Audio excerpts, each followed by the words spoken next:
جو ہمارے front line medical staff ہے ان کو، اور جو 65 سال اور اس سے اوپر کے جو ہمارے سینئر شہری ہیں ان کو لگ رہی ہے۔ اس میں ہم نے یہ بھی دیکھا ہے کہ پنجاب میں بالخصوص جس شاندار طریقے سے، جس منظم طریقے سے، جس بہترین طریقے سے یہ کیمپین چل رہی ہے ویکسینیشن کی، کہ ہمیں آلریڈی پورے ملک سے اور بالخصوص پنجاب سے جو ہمیں شکریہ کے میسیجز آ رہے ہیں، آپ نے میڈیا پہ بھی دیکھا ہوگا کہ بڑے منظم طریقے سے، صاف ستھرے طریقے سے ایک پورے میرٹ کی بنیاد پہ، یا وہ ترکیب جو حکومت نے بنائی تھی اس پہ میں حکومت پنجاب کو بالخصوص مبارکباد بھی پیش کرنا چاہتا ہوں، اور یہ بھی چاہوں گا کہ باقی جتنے بھی صوبے ہیں وہ بھی صوبہ پنجاب کی تقلید کرتے ہوئے اس ویکسینیشن کے جو پروسیس ہے، جو مرحلہ ہے، اس کو اسی منظم اور بہترین طریقے سے آگے بڑھائے، کیونکہ اس سے ہماری جو ایک افیکٹونیس نظر آئی ہے، اور جس طرح کی یہ وبا ہے اس میں اس طرح کا منظم ہونا، ایک بڑے ہی پیشہ ورانہ طریقے سے اس کو عملی طور پہ ان لوگوں کو ویکسینیشن کرنا کہ جس میں لوگوں کو نہ تکلیف ہو، نہ ان کی فرسٹریشن ہو، اور اس چیز کو ہم آگے بڑھائیں، کیونکہ اب ہماری اکانومی ایک ایسے فیز میں داخل ہو گئی ہے جسے کہ ہم یہی کہیں گے کہ ایک سٹیبلٹی آ چکی ہے، کاروبار چلنے شروع ہو گئے ہیں۔ جس طرح کہ آپ نے دیکھا ہوگا کہ جتنے بھی ہمارے جو اکنامک انڈیکیٹرز ہیں وہ بڑی مثبت رفتار سے جا رہے ہیں اوپر کی طرف، اور انشاءاللہ ہم یہی امید کرتے ہیں کہ جو اکانومی ہے ہماری اور اسی طرح جو ہماری صحت ہے وہ دونوں ایک بڑے ہی منظم طریقے سے اس وبا کو اور کاروبار کو کس طرح سے ہم نے ریکنسائل کرنا ہے۔ میری آخری بات اس سلسلے میں یہی ہوگی کہ عوام کو چاہیے، میں یہ معلوم ہے کہ یہ ایک بڑا کٹھن سا ایک وہ ہوتا ہے طریقہ کہ آپ ہر وقت ماسک لگائیں، لیکن جان سے پیاری کوئی چیز نہیں ہے، اور اس میں جو بھی ایس او پیز دیے گئے ہیں حکومت کی طرف سے، میڈیکل جو پروفیشن سے تعلق رکھنے والے لوگ ہیں ان کی طرف سے، تو اس میں یہ ڈسپلن ہمیں اپنانا ہوگا، کیونکہ یہ جو ہے جو اس کی جو کرنٹ اپ سرج ہے، جو یہ اوپر کی طرف یہ جو اس کی دوبارہ شدت یا لہر آئی ہے، اس کو جو ہے تو ہم مینیج بھی کر سکیں، اس کو ہم کنٹرول بھی کر سکیں۔ ایسی صورتحال میں جب کہ اکانومی بھی ٹھیک چل رہی ہے تو ہم یہ دیکھتے ہیں کہ ایک سیاسی جو لاوارث ہیں انہوں نے ایک کیمپین شروع کیا ہے، کیونکہ جتنی بھی ان کی ترکیب، جو بھی ان کی اپوزیشن کی جو بھی ایک مختلف انہوں نے جو دھمکیاں دیں کہ وہ لانگ مارچ کریں گے، استعفے دیں گے، جلسے کریں گے، پہلا فیز تو ان کا بری طرح سے ناکام ہوا۔ پھر ان کو پرائم منسٹر صاحب کے ووٹ آف کانفیڈنس سے بھی کافی ان کو مایوسی ہوئی، جو کہ اس کے بعد جو سینٹ کے الیکشنز تھے اس پہ بھی ان کو ہزیمت اٹھانی پڑی، اور انہوں نے ثابت کیا ہے کہ وہ جب فیصلے ان کی مرضی کے مطابق ہوں تو وہ ٹھیک ہوتے ہیں، جب ان کے خلاف ہوں تو اس پہ پھر وہ ایک غیر ضروری ایک ماحول کریٹ کرتے ہیں جس سے کہ ملک میں بے چینی ہو، اور یہ جو اکانومی کا جو ہمارا جو معیشت کا جو ہمارا جو پہیہ ہے وہ چونکہ اب چل پڑا ہے، تو وہ حکومت جو اپوزیشن ہے وہ اس میں اپنے لیے اپنی سیاسی موت دیکھ رہی ہے۔ تو اس سلسلے میں میرا خیال ہے باقی باتیں منسٹر صاحب کریں گے، فواد چودھری صاحب، تو over to you. Thank you minister sahab. بسم اللہ الرحمن الرحیم۔ سب سے پہلے تو میں آنا چاہوں گا یہ جو جاوید لطیف نے جو بیان دیا، جس کے اوپر آج پاکستان تحریک انصاف کا جو ہمارا سینٹرل پنجاب کا چیپٹر ہے اس نے آج اس پہ احتجاج کا اعلان کیا ہے۔ باقی جو پارٹیز ہیں انہوں نے بھی احتجاج کا اعلان کیا ہے. جو انہوں نے اپنے ٹی وی انٹرویو میں کہا کہ اگر ہمیں کچھ ہوا تو پھر پاکستان نہ کھپے، پاکستان کھپے کا نعرہ ہم نہیں لگائیں گے. پہلی بات تو یہ ہے کہ ٹھیک ہے پیپلز پارٹی اور مسلم لیگ نون کے اختلافات ہوئے ہیں سینٹ کے انتخابات میں، لیکن اس کو پیپلز پارٹی کے یہ جو نعرہ تھا پاکستان کھپے، جو بی بی شہید کی شہادت کے بعد زرداری صاحب نے لگایا تھا، یہ نعرہ تو میں سمجھتا ہوں ایک قومی نعرہ ہے. اور پاکستان زندہ آباد کا جو نعرہ ہے یہ تو ہر پاکستانی کے دل کا نعرہ ہے. اور یہ کہنا کہ ہم یہ نعرہ نہیں لگائیں گے، اس کے اوپر ہر پاکستانی کا دل جو ہے وہ دکھا ہے. لیکن یہ کوئی حیرت کی بات نہیں. اس کی وجہ یہ ہے کہ یہ نواز شریف اور الطاف حسین دونوں 85 کی سیاست کا تحفہ ہے. اور اس میں جو تحفے ہمارے سامنے آئے ہیں ان کی جو قیمت ہے وہ صرف ایک الیکشن ہی ہے. ایک الیکشن آپ ہار جائیں تو ریاستی اداروں کے خلاف بھی آپ نبردآزما ہو جائیں، آپ اپنی مخالف سیاسی جماعتوں کے خلاف بھی شروع ہو جائیں، اور پھر آپ ریاست کے خلاف بھی شروع کر دیں. یہ الطاف حسین اور نواز شریف کی ٹریننگ چونکہ ایک ہی کوک سے ہوئی تھی، اور ان کی جو یہ سیاسی لوگ تو نہیں ہیں، نہ ہی ان کا کوئی سیاسی ویژن ہے. میں صرف جاوید لطیف صاحب کو بتانا چاہتا ہوں کہ آپ اور آپ کی جو سیاسی قیادت آج اگر پاکستان نہ ہوتا اور آپ جاتی عمرہ میں ہوتے تو نواز شریف صاحب کو تو جتنا کھانے پینے کا شوق ہے وہ تو کئی گائے کے گوشت کھانے کے چکر میں ان کو جو ہے وہ وہاں پہ پتھر مار مار کے انہوں نے فارغ کر دینا تھا. تو اس نعمت کے اوپر اللہ کا شکر ادا کریں. الیکشنوں میں ہار جیت ہوتی رہتی ہے،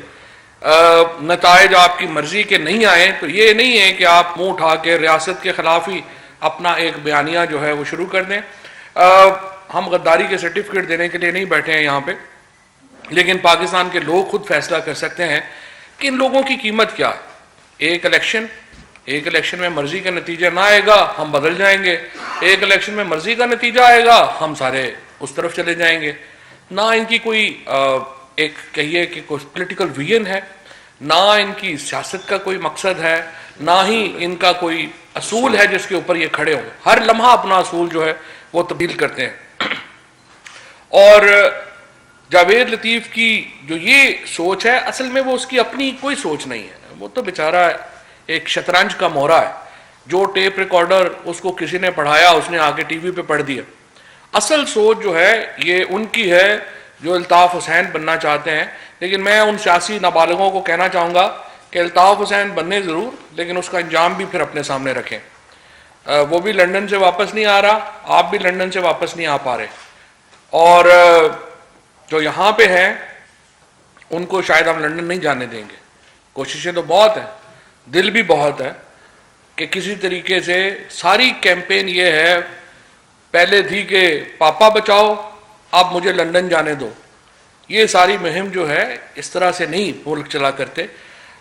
میں سمجھتا ہوں نیب نے جو کیا ہے مریم نواز شریف کی جو بیل کی کینسلیشن، یہ بڑا مستحسن اقدام ہے. اور یہ جو قدم تھا، دیکھیں پاکستان کے جو لوگ ہیں اور بشمول حکومت، ہمارا جس طرح پرائم منسٹر صاحب نے اس دن پارلیمنٹ کے اندر کہا جوڈیشری اور نیب کے اوپر ہمارا کنٹرول نہیں ہے، وہ ہماری ایڈمنسٹریٹو کنٹرول میں نہیں آتے، لیکن ہماری خواہش یہ ہے کہ نیب جو کیس شروع کرے اور پاکستان کے لوگوں کی خواہش یہ ہے اس کو منطقی انجام تک پہنچایا جائے. کیونکہ کیسز ہوتے ہیں اس کے بعد پتہ نہیں چلتا وہ کیس کدھر گیا ہے. اس سے عام آدمی کا بھی جو ہمارے اوپر بھی اس کا اثر آتا ہے، اور لوگ سمجھتے ہیں کہ جو اکاؤنٹیبلٹی کا یا احتساب کا جو بیانیہ، وہ بیانیہ شکست کھا رہا ہے کیونکہ مقدمات منطقی انجام تک نہیں پہنچے. حالانکہ نواز شریف اور مریم تو دونوں جو ہیں وہ کنوکٹڈ ہیں، دونوں سزا یافتہ ہیں عدالتوں سے، لیکن ان کے بیہیویئر سے یوں ہی لگتا ہے کہ جیسے وہ پتہ نہیں کوئی انقلابی سوچ لے کے آئے ہیں. حالانکہ انقلابی سوچ ان کی یہی ہے کہ ہمارے پیسے ہمارے پاس رہنے دو، اس سے زیادہ تو کچھ نہیں ہے. دیکھیں جیلوں میں ڈالنے کا بھی ہمیں شوق نہیں ہے، نواز شریف کو، شہباز شریف یا مریم بی بی کو، ہمارا کوئی ذاتی جھگڑا نہیں ہے. ہماری ان سے یہی مطالبہ ہے کہ یا تو آپ پاکستان کے پیسے واپس کریں گے یا آپ جیل کاٹیں گے، تیسرا تو کوئی پرابلم نہیں ہے. اور اس لیے میں یہ سمجھتا ہوں کہ یہ جو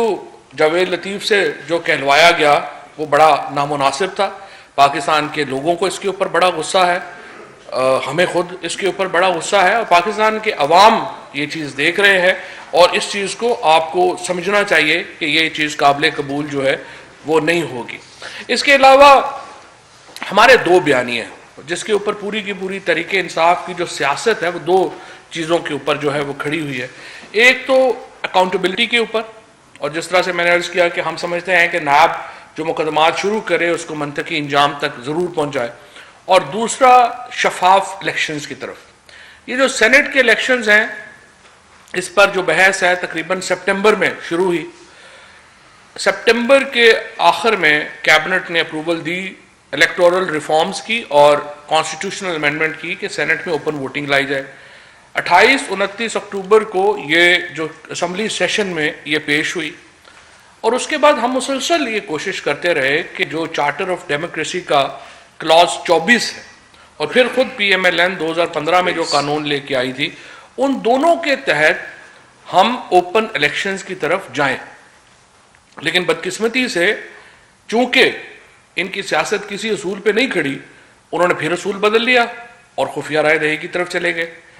جو الیکشن سینٹ کے الیکشنز کے اوپر اس وقت جو سارا انگلیاں اٹھ رہی ہیں وہ اپوزیشن کے کردار کی وجہ سے اٹھ رہی ہیں اور الیکشن کمیشن کے کوئی کردار ادا نہ کرنے کی وجہ سے اٹھ رہی ہیں۔ یہ دونوں کا جو کمبینیشن تھا، یعنی اپوزیشن نے جو اپنے اصول کے اوپر جو بات وہ خود کر رہے تھے اس کے اوپر وہ مڑ گئے اور ہمیں اس سچویشن میں جو ہے وہ آ گئے، اور پھر الیکشن کمیشن کا جو نہ کوئی کردار ادا نہ کرنے کا جو فیصلہ تھا اس نے بھی بہت نقصان پہنچایا۔ آج جو سارا الیکشن جس کو پرائم منسٹر صاحب نے کہا کہ ایسے لگا کہ جیسے کوئی بکرا منڈی جو ہے وہ لگی ہوئی ہے، وہ اس وجہ سے ہوا ہے کہ جو سپریم کورٹ کے احکامات تھے، ہم سپریم کورٹ میں گئے، ہم نے کہا آرٹیکل 226 کو امینڈ کیے بغیر سیاسی جماعتوں کو یہ حق دے دیں کہ وہ ووٹ دیکھ سکیں۔ سپریم کورٹ نے کہا نہیں، 226 میں امینڈمنٹ کے لیے آپ کو آئین میں ترمیم چاہیے اور وہ آپ پارلیمنٹ سے کروائیں۔ البتہ آرٹیکل 218(3) کے تحت الیکشن کمیشن کو یہ اختیار ہے کہ وہ ٹیکنالوجی یوز کرے اور اس پریکٹس کا خاتمہ کرے۔ ہم الیکشن کمیشن کے پاس گئے اور الیکشن کمیشن نے ہماری بات بڑے توجہ سے سنی، اور اس کے لیے میں چیف الیکشن کمشنر کا اور ممبران کا بڑا شکر گزار بھی ہوں، اور لیکن اس کے اوپر somehow پتہ نہیں کیا وجوہات تھیں، اس کی وجہ سے انہوں نے اس کے اوپر کوئی عمل نہیں کیا، اور آج ہم دیکھتے ہیں کہ جو سیاسی جماعتیں الیکشن ہاری ہیں وہ اس کے اوپر شور مچا رہی ہیں۔ آج اگر الیکشن اوپن ہوتا، سب کے سامنے ہوتا، تو ہمیں ان مشکلات کا جو ہے وہ سامنا ہی نہ کرنا پڑتا۔ اس لیے میں یہ سمجھتا ہوں کہ الیکشن کمیشن کو جو کردار ادا کرنا چاہیے تھا وہ انہوں نے نہیں کیا، اور اس کے بعد اور جو ان کا جو کردار تھا اپوزیشن کا، اس کی وجہ سے الیکشن جو ہے وہ شفاف نہیں ہو سکے۔ اب تیسرے نقطے کی طرف میں آنا چاہتا ہوں۔ پہلے چارٹر آف ڈیموکریسی کی کلاز 24 کی تحت یہ تھا کہ آپ الیکشن اوپن کرائیں گے، اس کے اوپر پی ایم ایل این اور پیپلز پارٹی اپنے وعدے سے مکرے۔ اب کلاز 21 چارٹر آف ڈیموکریسی کی کہتی ہے کہ ہم مینڈیٹ کا احترام کریں گے، جو حکومت بھی آئے گی اس کو 5 سال حکومت کرنے کا حق دیا جائے گا۔ انفارچونیٹلی لانگ مارچ کے کر کے وہ اس چارٹر آف ڈیموکریسی کی اس کلاز کی بھی خلاف ورزی کر رہے ہیں، اور یہ جو چارٹر آف ڈیموکریسی ہے، اب دیکھیے مسئلہ کیا آتا ہے۔ یہ جو پارٹیز ہیں یہ آئین میں بھی مرضی کی شقوں کے اوپر امپلیمنٹیشن چاہتی ہیں، یعنی وہ شقیں جس سے عوام کی فلاح و بہبود کا تعلق ہے اس کے اوپر امپلیمنٹیشن نہیں ہوتی۔ مثلا سندھ میں 1600 ارب روپیہ گیا ہے 2 سالوں میں، آئین کہتا ہے کہ وہ ایکویٹیبلی خرچ ہوگا تمام اضلاع میں، پروونشل فائنانس کمیشن ایوارڈ نہیں ہو رہا۔ آرٹیکل 140A لازمی کہتا ہے کہ آپ یہ کریں گے، لیکن چیف منسٹر صاحب کہتے ہیں میں ماتحت ہی نہیں ہوں فیڈرل گورنمنٹ کا، پیسے بھی آپ لے رہے ہیں، آپ کہہ رہے ہیں میں ماتحت بھی نہیں ہوں اور نہ ہی میں جواب دہ ہوں۔ لیکن جو چارٹر آف ڈیموکریسی کے ساتھ بھی یہی ہو رہا ہے، وہاں پر بھی جو لوٹ مار کے اوپر کمپرومائز تھا کہ آپ ہماری لوٹ مار کو چیک نہیں کریں گے، ہم آپ کی لوٹ مار کو چیک نہیں کریں گے، وہ پروویژن تو امپلیمنٹ ہو گئی۔ جو پروویژنز ہیں کہ جس میں آئینی اصولوں کو ایمفیسس کیا گیا ہے، اس کے اوپر زور دیا گیا ہے، وہ امپلیمنٹ نہیں ہو رہی۔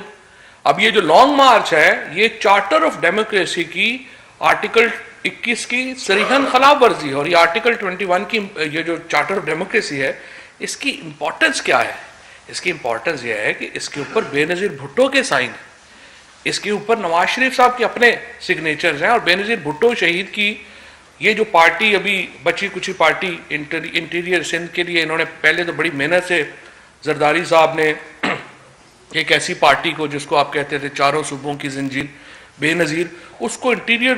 سندھ کی پارٹی بنایا، اور اب ان میں یہ جرت ہے کہ یہ بے نظیر بھٹو کے طے کردہ اصولوں کو بھی پامال کر رہے ہیں۔ اب یہ بھٹو کی اور بے نظیر کی تو پارٹی نہیں رہ گئی، یہ تو انفارچونیٹلی پتہ نہیں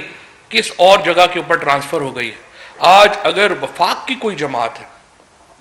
جو یہ لیگیسی تھی کہ وفاقی جماعتیں ہونی چاہیے پاکستان کے اندر، آج وفاق کی جماعت صرف ایک پاکستان تحریک انصاف ہے۔ آپ سینٹ کا نتیجہ اٹھا کر کے دیکھیے، ایک ہی پارٹی ہے جس کو چاروں صوبوں میں جس سے سینیٹرز ہیں، P M L N Balochistan 0، Sindh 0، Khyber Pakhtunkhwa 0، peoples party Punjab 0، Khyber Pakhtunkhwa 0، Balochistan 0۔ واحد جماعت ہے اس وقت پاکستان کی اور واحد لیڈر ہے عمران خان، جو کہ چاروں صوبوں کی یکجہتی کی علامت ہے، وہ آج پاکستان کی وفاق کی علامت ہے۔ اور ہماری اگر وفاقی حکومت بھی آپ دیکھیے کہ اس جھنڈے میں ہم نے سبھی علاقوں کے رنگ جو ہیں ان کو سمویا ہے، یہ جو گلدستہ ہم نے بنایا ہے اس میں سارے صوبوں کے لوگ جو ہیں وہ شامل ہیں، اور یہی ایک وفاقیت کی علامت ہے جو یہ حکومت جس کا اظہار کر رہی ہے۔ سو آج جس طریقے سے میں یہ سمجھتا ہوں کہ یہ جو اس وقت ایک موقع ہے، اپوزیشن کو میں یہ کہنا چاہوں گا، سیاسی نابالغوں کے ہاتھوں میں اپنی جو سیاست ہے اس کو گروی نہ رکھیں۔ مریم نواز کا اور بلاول بھٹو کا پاکستان کی سیاست کا کوئی تجربہ نہیں ہے۔ جو بڑی لیڈرشپ ہے اس پارٹی کے اندر ان کو پالیسی سازی اپنے ہاتھوں میں لینی چاہیے اور پاکستان کے مفاد میں فیصلے کریں۔ لانگ مارچ کینسل کریں۔ اس کی وجہ یہ ہے کہ جس طرح ابھی انفارمیشن منسٹر صاحب نے آپ کے سامنے رکھا، ہماری خوش قسمتی ہے کہ کووڈ کے اندر بھی ہم نے اپنی معیشت کو بچایا ہے، ہم اس کو آگے لے کے جانا چاہتے ہیں۔ ہمارے ساتھ بیٹھیے، بڑے ریفارمز کے اوپر بات کریے، ہمارے ساتھ الیکٹورل ریفارمز کے اوپر سب سے پہلے آپ آئیں اور ہمارے ساتھ بیٹھیں۔ ہم ابھی بھی الیکشن جو ہے ہم چاہتے ہیں جو مستقبل کے الیکشنز ہیں ان کو صاف شفاف بناتے ہیں۔ اسپیکر صاحب جو ہیں اس کے اوپر کمیٹیز بنانے کو بھی تیار ہیں۔ ہمارے پارلیمنٹری افیئرز ڈاکٹر بابر روان صاحب اس کے اوپر بھی وہ بھی کام کر رہے ہیں، علی محمد صاحب اس کے اوپر کام کر رہے ہیں۔ سو ہماری لا منسٹری، پارلیمنٹری ڈویژن اور اسپیکر سیکریٹریٹ ساری اس کے اوپر جو ہے وہ بات چیت کرنے کے لیے بھی تیار ہیں، آگے بڑھانے کو بھی معاملہ تیار ہے۔ لیکن اس کے لیے ضروری ہے کہ حکومت کے مینڈیٹ کو تسلیم کر کے آپ آگے بڑھیں۔ اگر آپ حکومت کے مینڈیٹ کو تسلیم نہیں کریں گے تو پھر اس کے نتیجے میں آپ کی اپنی سیاست ختم ہو رہی ہے۔ آپ پہلے کسی صوبے سے پہلے دیکھیے نا، ابھی بھی جس طرح میں عرض کر رہا ہوں کہ آپ تو ریجنل پارٹیز ہیں، آپ کی کوئی ایک وفاقی حیثیت تو نہیں ہے۔ سو اگر ریجنل حیثیت ہے، آپ اس سے بھی چھوٹا ہونا چاہتے ہیں اپنی سیاست سے، تو آپ کی مرضی ہے۔ ہم بہرحال سمجھتے ہیں ہم ایک جمہوری پارٹی ہیں، ایک وفاقی پارٹی ہیں، اس کی حیثیت سے ہمارا دل بھی بڑا ہے، اور ڈسپائٹ آل آڈز جو کچھ آپ لوگوں نے کیا، صرف ایک چیز ہے جس کے اوپر مذاکرات قطعی نہیں ہو سکتے، اور وہ ہے کیسز کے اوپر جو آپ کی لیڈرشپ کے اوپر ہے۔ اس کے اوپر بھی ہم آپ کو آپشن دے رہے ہیں۔ ہم آپ کو جیلوں میں نہیں بھیجنا چاہتے، پیسے پاکستان کے لوگوں کے ہیں، عمران خان کے، شبلی فراز کے، فواد چودھری کے، ہمارے ذاتی پیسے نہیں ہیں۔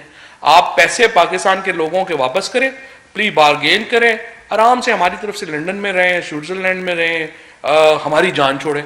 اور اس کے بعد لیکن یہ نہیں ہو سکتا کہ میٹھا میٹھا ہپ اور کڑوا کڑوا تو، آپ پیسے بھی نہ دیں، جیل بھی نہ جائیں، چوائس آپ کی اپنی ہے۔ بہت شکریہ۔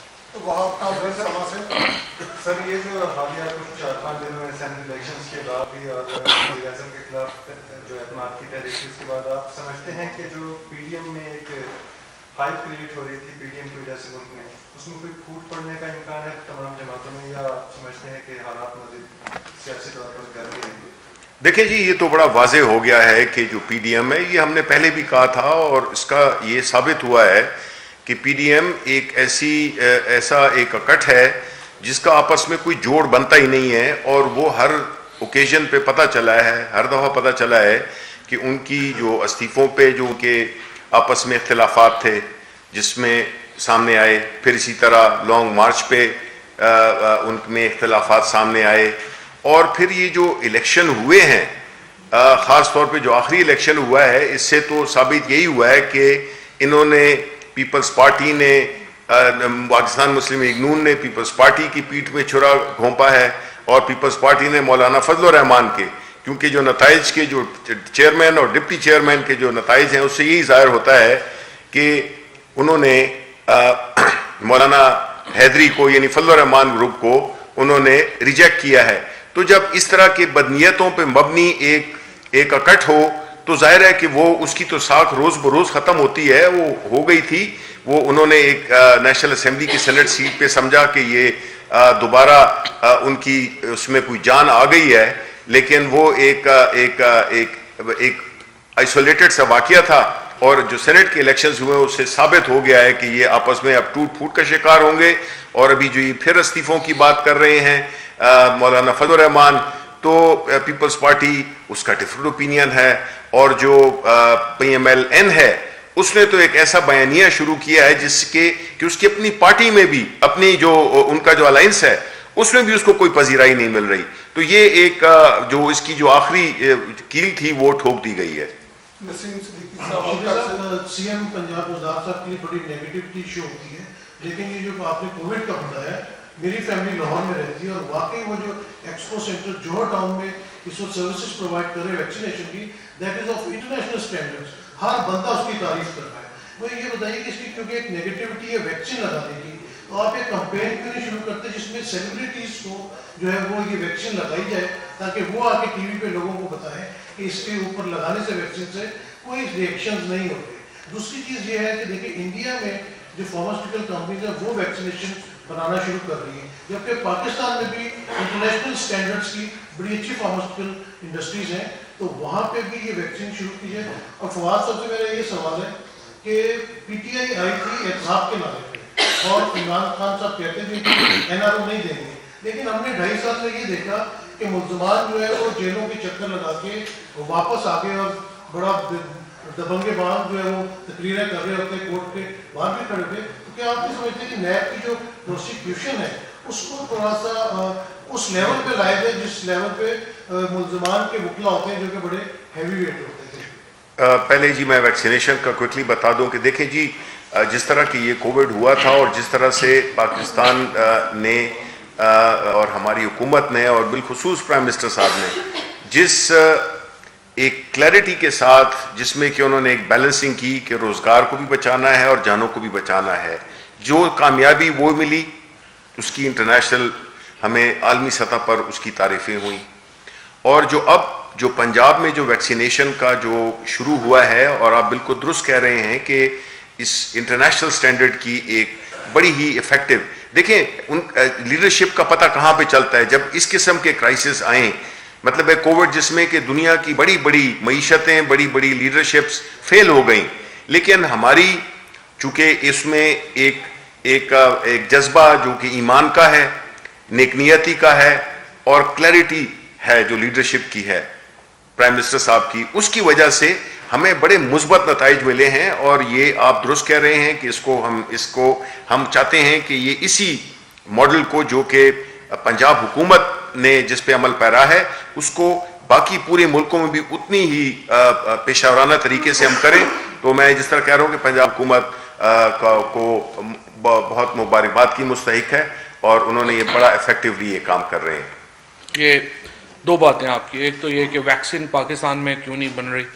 دیکھیں یہ جو سیرم انسٹیٹیوٹ ہے ہندوستان کا، یہ تقریباً 35 سال پرانا،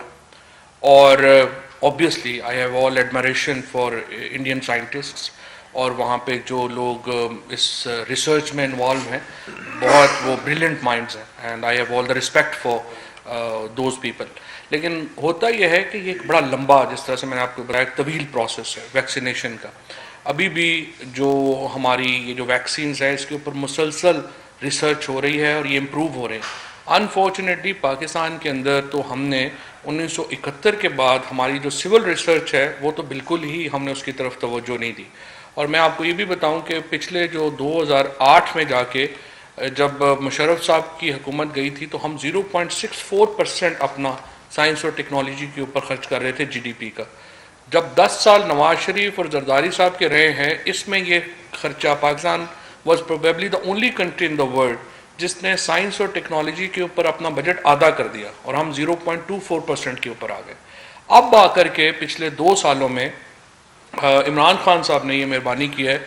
اور اس حکومت کا یہ ایک بڑا میں سمجھتا ہوں لینڈ مارک ہے کہ ہم نے اپنی جو سائنس اینڈ ٹیکنالوجی کا بجٹ ہے اس میں تقریباً 10 گنا اضافہ کیا ہے. اور یہ جو پروسیسز ہیں یہ لمبے پروسیس ہیں جس میں ایک ٹائم ریکوائرڈ ہے لیکن انشاءاللہ ہم اس میں پہنچ جائیں گے. اور اگر ہندوستان میں اگر مودی صاحب جیسی ایکسٹریمسٹ گورنمنٹ نہ ہوتی اور ایک انتہا پسند حکومت نہ ہوتی جس نے ہندوستان کا بھی بیڑا غرق کیا ہے اور پورے ریجن کا بھی بیڑا غرق کیا ہے تو ہم تو سارک کے پلیٹ فارم کے اوپر ایک کولیبریشن کر سکتے تھے یہ ساری ویکسینز کے لیے جس کا جنوبی ایشیا کے خطے کے لوگوں کو بڑا فائدہ ہوتا. بٹ بڑی انفارچونیٹ ہے کہ مودی صاحب نے نہ صرف یہ کہ اپنی ہندوستان کی لیڈرشپ کا بیڑا غرق کیا ایک انتہا پسند ہندواتا کی ڈاکٹرائن کے اوپر بلکہ ساؤتھ ایشیا کا بیڑا غرق کیا. اکوپمنٹ بھی جو بنایا آپ نے ایکسپورٹ اکوپمنٹ ہمارا اپنا اکوپمنٹ تو ہم نے 4 مہینوں میں جو ہم ایک نیٹ امپورٹر سے ہم ایک نیٹ ایکسپورٹر ہیں. اب پاکستان ایک major exporter of COVID material. دوسری بات جو آپ نیب کی دیکھیں یہ بات بالکل صحیح ہے. نیب کے پاس وسائل کی بھی کمی ہے اور ان کا جو ڈپارٹمنٹس ہیں وہ بھی اتنے زیادہ بڑے نہیں ہیں کہ وہ اتنے کیسز کو ڈیل کر سکیں. اسی لیے پرائم منسٹر صاحب نے پہلے دن سے اس بات کے اوپر زور دیا ہے نیب کے اوپر کہ آپ اپنا دائرہ وسیع نہ کریں, آپ اپنا دائرہ محدود رکھیں اور صرف بڑے کیسز کے اوپر توجہ دیں تاکہ جس میں پبلک انٹرسٹ ہے. اور اگر آپ اپنے وسائل کو تھن آؤٹ کر دیں گے اتنا ہم زیادہ بڑھا دیں گے پھر کہیں پر بھی آپ کو کامیابی نہیں ہوگی. لہٰذا اسی اصول کے اوپر عمل کرنا چاہیے. میرے 2 سوال ہیں. ایک تو یہ کہ لاک ڈاؤن کا اعلان کیا گیا اور دوسری جانب انڈیا نے 26 مارچ کو لانگ مارچ کا اعلان کیا ہے تو اس حوالے سے گورنمنٹ کی کیا اسٹریٹجی رہے گی کہ کووڈ کیسز جو ہیں وہ انکریز ہو رہے ہیں اور ایسے میں لانگ مارچ ایک بہت بڑا خطرہ ثابت ہو سکتی ہے وہاں کے لیے. دوسرا سوال میرا یہ ہے کہ تعلیمی ادارے جو ہیں وہ سب سے زیادہ متاثر ہو رہے ہیں اور طلبا کی تعلیم سب سے زیادہ متاثر ہو رہی ہے کووڈ کیسز کی وجہ سے. جب بھی انکریز ہوتے ہیں سب سے پہلے تعلیمی ادارے بند ہوتے ہیں. اس حوالے سے گورنمنٹ کوئی پراپر اسٹریٹجی کیوں نہیں بناتی کیونکہ آن لائن کلاسز والی جو اسٹریٹجی تھی وہ بری طرح سے ناکام ہوئی اور شفقت احمد صاحب جو ہیں اس پر کوئی اپنا واضح مطلب بھی نہیں دے سکے اور اس کو ہینڈل نہیں کر سکے. تو گورنمنٹ اس پہ کیا کرے گی کیونکہ 1 سال طلبا کا آلریڈی ضائع ہو چکا اور اگر اس سال بھی یہی سچویشن رہی تو یقینی طور پر یہ سال بھی طلبا کا جو ہے وہ ضائع ہو جائے گا. تو اس حوالے سے کیا اسٹریٹجی ہے آپ کی؟ دیکھیں جہاں تک کہ اس آن لائن کلاسز کا تعلق ہے جہاں تک کہ جو اسکولوں کا ہے اس میں کوئی شک نہیں ہے کہ جو بچوں کا جو ایک ایکیڈیمک ایئر ہے اس پہ بڑا برا اثر پڑا ہے. اور اس میں ہماری یہی حکمت عملی تھی کہ جس طرح کہ ہم نے روزگار اور زندگیوں کا ایک بیلنس رکھا, ہم نے جو ایجوکیشن ہے اس کو بھی ہماری پوری بھرپور کوشش تھی کہ یہ بھی متاثر نہ ہو. لیکن کچھ اس میں ہمیں کامیابی ہوئی ہے اور کچھ جو ہے تو جب یہ جو اس کا جو ٹرینڈ تھا وہ نیچے کی طرف جا رہا تھا تو ظاہر ہے کہ اس میں ایک کمپلیسنسی سی آ گئی عام لوگوں میں بھی اور جنرلی, اور پیرنٹس کی بھی یہ خواہش تھی کہ دوبارہ جو ہے تو بچے اسکول جانا شروع کر دیں. میرا خیال ہے کہ شفقت محمود صاحب بھرپور کوشش کر رہے ہیں کہ یہ جو آن لائن ایجوکیشن ہے اس کے لیے ہم نے کئی ممالک کے ساتھ ہم نے MOUs بھی سائن کیے, ارینجمنٹس بھی کی ورلڈ بینک کے ساتھ بھی, لیکن اس کو پوری ملک کی سطح پر ایک ایسے انٹرنیٹ کے نظام کو پھیلانا ظاہر ہے کہ بہت بڑا چیلنج ہے. لیکن شفقت محمود صاحب کی منسٹری اس پہ دن رات کام کر رہی ہے اور ہم یہی سمجھتے ہیں کہ ابھی یہ جو دوبارہ اسکول بند ہوئے ہیں تو اس میں جو چیزیں ہیں وہ سامنے آئیں گی کہ کیا کیا ہم نے اسٹیپس لیے ہیں کہ یہ کم سے کم نقصان پہنچ سکے ہمارا جو تعلیمی جو سال ہے. جی پی ڈی ایم دیکھیں مجھے امید تو ان سے کم ہی ہوتی ہے اچھے کام کی, لیکن ملک کی انٹرسٹ میں وہ ان کو ایک چانس ملتا رہتا ہے کہ کم از کم اس سچویشن میں جہاں کے جانوں کا تعلق ہے اس میں تو وہ کم از کم ملک کی انٹرسٹ کا خیال رکھیں اور اپنے یہ جو ایک ناکام ریکارڈ جو ہے اس کو بار بار چلانے کی کوشش کر رہے ہیں اس سے وہ اجتناب کریں، کیونکہ ملنا کچھ بھی نہیں ہے. ویسی ان کی مزید جس طرح میں نے پہلے بھی کہا کہ جو تھوڑی بہت ان کی ایک جو شناخت سی رہ گئی ہے وہ بھی بالکل ختم ہو جائے گی. یہ بتائیے کہ پنجاب میں 2,35,000 لوگوں کو جو ہیلتھ ورکرز ہیں ان کو ویکسین جو چلی تھی، لیکن ابھی تک 1 ماہ 10 دن کے دوران جو ہے 1,60,000 جو ورکر ہیں ان کو ہی یہ ویکسین لگی ہے. تو کیا ویکسین کا ہمارا پنجاب میں سلو ہے؟ کیونکہ وزارت حکومت کی تو کافی تعریف کی جا رہی ہے، لیکن ان کو یہ جو ویکسین ہے ہیلتھ ورکرز کی یہ ابھی تک مکمل نہیں ہو سکی. دیکھیں بات یہ ہے کہ جس طرح آپ کو معلوم ہے کہ جو یہ ویکسینز ہیں یہ اس کی پوری ڈیمانڈ انٹرنیشنلی ڈیمانڈ ہے، اور وہ ممالک جو کہ صاحب حیثیت ہیں، وہ ممالک جنہوں نے کہ اس پہ کام بھی کیا ہوا ہے اور جنہوں نے یہ پروڈیوس بھی کی ہیں، جو بڑے بڑے ممالک ہیں، رشیا ہو گیا، چائنا ہو گیا، یورپ، امریکہ، وہ ان کے ساتھ ایک ایگریمنٹ ہوا تھا جس میں کہ جو ورلڈ ہیلتھ آرگنائزیشن ہے انہوں نے بھی ایک ایسا میکنزم بنایا ہے جس میں کہ ظاہر ہے کہ جن ممالک میں یہ ہو رہی ہے اور اس کی قیمت بھی کوئی اتنی سستی نہیں ہے، لیکن ہماری حکومت نے پہلے ہی اس کے لیے کوئی $120 ملین کے قریب وقف کیے تھے. اور ہماری پہلی کوشش یہی ہے کہ جو فرنٹ لائن لوگ ہیں، ظاہر ہے کہ کسی بھی ڈسکرمنیشن، دیکھیں ہماری پارٹی میں اگر ہماری جو حکومت ہے اس میں یہی ہے کہ ظاہر ہے کہ ہر ایک کی فیملیز بھی ہیں، لیکن میں آپ کو بتاؤں کہ پرائم منسٹر صاحب سے لے کر اور ہمیں کسی نے بھی نہ کوئی ہم سفارش مانتے ہیں. ہمارا جو موقف ہے وہ یہی ہے کہ جو ہم نے جو ایک پیرامیٹرز بنائے تھے، جو ایک ترکیب بنائی تھی جس میں کہ جو ہیلتھ والے ہیں ان کو پہلے، اس کے بعد جو ہے جو 65 سال والے ہیں اور اس طرح، تو ابھی انشاءاللہ آنے والے دنوں میں جو نئی کھیپ آئے گی اس میں بھی اس سے بھی ایک زیادہ، ایک تو جو وہ 65 سال کا تھا وہ بھی اس کو بھی نیچے لے آئیں گے. اور اس میں دیکھیں ہمارا تو خاص طور پہ ہم نے کل بھی بات کی ہے اس پہ، اور اپنے جو ہیلتھ منسٹر سے بات ہوئی ہے کہ آپ لوگ بھی فرنٹ لائن ورکرز ہیں، آپ کو بھی اس میں شامل کیا جائے، کیونکہ آپ ہر جگہ پہ ہوتے ہیں اور آپ کو اپنی جو پیشہ ورانہ ذمہ داریاں ہیں اس کو پرفارم کرتے ہوئے آپ کو بھی اس کی ضرورت ہے. تو انشاءاللہ اٹس میٹر آف ڈیز اور ویک اور 10 days جب نئی کھیپ آئے گی تو اسی آرگنائز طریقے سے جس طرح کہ پنجاب میں ہو رہا ہے وہ پورے ملک میں انشاءاللہ ہوگی. شبیر صاحب اور اقبال صاحب، میرا آپ سے 2 چھوٹے سوال ہیں کہ یہ نہیں آپ دونوں واقعی سمجھتے ہیں کہ پنجاب میں گورننس بڑی آئیڈیل ہے اور گزار صاحب بڑے آئیڈیل منتظم کے طور پہ ایک کردار ادا کرے اور ان کو تبدیل نہیں ہونا چاہیے؟ تو یہ بتا دیجیے، آپ دونوں پولیٹیکل ورکرز ہیں. دوسری مجھے یہ بتائیے کہ اقبال صاحب آپ نے جو آفر کیا اپوزیشن کو، بڑی پازیٹیو جیسچر ہے گورنمنٹ کی طرف، ماضی میں بھی اس طرح کا پازیٹیو جیسچر آپ کی طرف سے آتا رہا ہے، لیکن ایک اعتراض اٹھایا جاتا ہے رہا ہے کرٹکس کی طرف سے بھی، اپوزیشن کی طرف سے، کہ آپ کو ایک پولیٹیکلی انگیج کرنے کی کوشش کرتے ہیں، لیکن پرائم منسٹر ہیں وہ آ کے ایسی تقاریر کر دیتے ہیں جس کی وجہ سے وہ جو انگیجمنٹ اپوزیشن کی وہ ہو نہیں پاتی. تو کیا پرائم منسٹر خود بھی کسی لیول پہ یہ جو پیشکش ہے بڑے ایشوز کے اوپر، نیشنل ایشوز کے اوپر، اکانومی کا ہوگا، الیکٹرل ریفارمز کا ہوگا، اور دوسرے ان پہ پرائم منسٹر خود بھی کسی ٹائم پہ آگے بڑھیں گے اور اپوزیشن کو دعوت دیں گے؟ یہ نہیں، دیکھیے یہ تو بات بالکل ہی غلط ہے. پرائم منسٹر صاحب نے جو آخری اپنی تقریر کی تھی پارلیمنٹ کے اندر اس سے پہلے،